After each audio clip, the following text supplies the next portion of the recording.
Assalamualaikum warahmatullahi wabarakatuh. Shalom, Om Swastiastu, Namo Buddhaya, salam kebajikan. Pada kesempatan kali ini, saya akan mempresentasikan hasil dari pekerjaan saya dari mata kuliah penulisan teknik dan presentase yang diampu oleh dosen pembimbing saya, yaitu Pak Norman. Untuk pada kasus kali ini, saya akan membahas ChatGPT. Kita langsung saja, kita mulai. Baik, di sini ada beberapa table of content yang saya jabarkan, yaitu apa itu ChatGPT, kemudian yang kedua fungsi dan cara menggunakan ChatGPT itu sendiri, yang ketiga hubungan ChatGPT dengan AI ataupun Artificial Intelligence, yang keempat cara kerja ChatGPT. Baik, kita masuk ke definisinya. Untuk secara umum, yang pertama merupakan sebuah model bahasa dasar ataupun large language model yang dilatih dengan menggunakan teknologi kecerdasan buatan ataupun artificial intelligence itu sendiri, OpenAI. Baru yang kedua, teknologi artificial intelligence AI yang baru bisa memberikan jawaban dari pertanyaan apapun yang hanya memberikan dalam hitungan beberapa detik. Jadi sini ada hubungannya dengan yaitu searching ataupun pencarian Google di internet, ada hubungannya dengan ChatGPT itu sendiri. Yang ketiga, kecerdasan buatan jenis chatbot yang dikembangkan oleh perusahaan AI itu sendiri. Arti GPT dalam ChatGPT adalah Generative Pre-trained Transformer yang merujuk pada bagaimana tool ini memproses dan memproduksi bahasa manusia itu sendiri. Jadi ChatGPT ini merupakan salah satu tool yang dapat menangkap apa yang dimaksud oleh bahasa manusia itu sendiri. Baik, kita langsung masuk ke fungsi ChatGPT itu sendiri. Jadi yang pertama membantu dalam percakapan untuk ChatGPT itu sendiri. Jadi definisinya itu untuk membantu penggunaan dalam percakapan seperti menjawab pertanyaan, memberikan informasi, bahkan mengajukan pertanyaan yang berupa feedback ataupun kebalikan dari bahasa manusia itu sendiri. Yang kedua fungsinya sebagai penerjemah.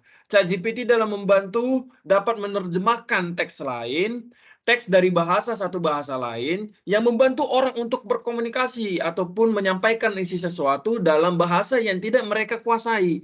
Jadi bahasanya misalnya kita memiliki bahasa Indonesia. Misalnya kalau kita misalnya untuk ke bahasa Jerman, ini contohnya ChatGPT sangat memudahkan kita untuk memaksudkan apa yang kita tidak ketahui orang yang penyampaian informasinya itu sendiri. Jadi di sini fungsi kedua sebagai penerjemah. Baru yang ketiga ringkasan. ChatGPT dalam membantu dalam merangkum teks panjang yang menjadi teks yang lebih singkat, yang lebih mudah dipahami. Baru yang keempat, text generation, yaitu teks yang dapat membantu dalam menghasilkan teks baru berdasarkan input pengguna seperti menulis esai, artikel, atau bahkan cerita itu sendiri. Baru yang kelima, yaitu chatbot, yaitu ChatGPT dapat digunakan sebagai chatbot yang dapat menjawab pertanyaan dan mengganti permintaan dari pelanggan ataupun pengguna itu sendiri yang disebut sebagai customer ChatGPT. Baru, bagaimana sih cara menggunakan ChatGPT itu sendiri? Yang pertama, kita harus mencari platform yang mendukung untuk ChatGPT seperti situs web ataupun aplikasi yang menyediakan layanan chatbot.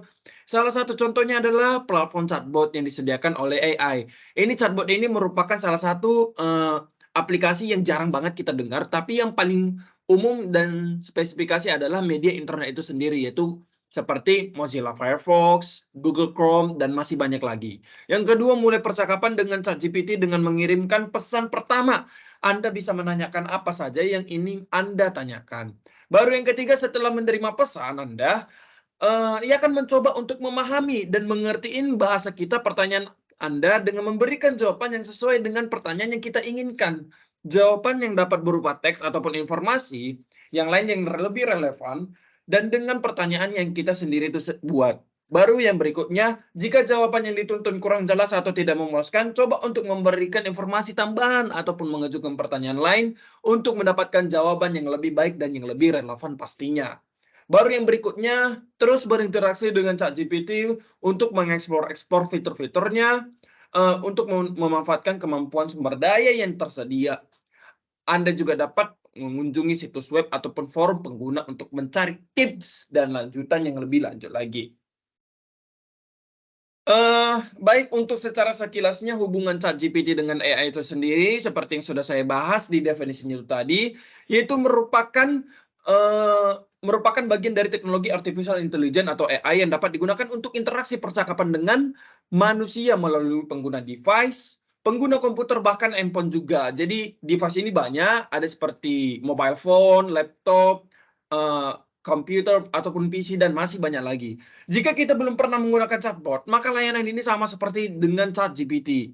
Untuk artificial intelligence itu sendiri merupakan suatu teknologi yang memungkinkan komputer ataupun device perangkat-perangkat yang lainnya untuk melakukan tugas-tugas yang biasanya dilakukan oleh manusia, seperti memecahkan masalah atau problem solving, membuat keputusan dan belajar dari pengalaman yang ada. Salah satu contoh AI yang berguna adalah ChatGPT, merupakan sebuah model bahasa yang besar yang dilatih oleh pemrograman OpenAI ataupun artificial intelligence. Baru kemudian berikutnya ada cara kerja ChatGPT sendiri, yaitu pemberian input yang merupakan sebuah input yang merupakan bahasa dari kita sendiri yang akan dikelola oleh ChatGPT itu sendiri. Kemudian yang kedua adalah tokenisasi yang merupakan sebuah alat ataupun tools yang memudahkan kita untuk mencari informasi lebih cepat. Yang ketiga, meng-embed input yang merupakan salah satu informasi yang ada dikelola oleh ChatGPT itu sendiri untuk memproses lebih efisien dan efektif.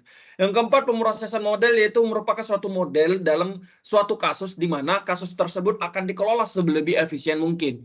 Yang kelima, memberikan respon yang merupakan salah satu tanggapan dari mana bahasa manusia yang akan diterjemahkan oleh ChatGPT itu sendiri. Baik, sekian dari presentasi singkat saya mengenai ChatGPT sendiri. Jika ada kurangnya penyampaian informasi ataupun kata-kata yang saya sampaikan yang kurang berkenan, sekiranya saya mohon maaf. Sekian dan terima kasih.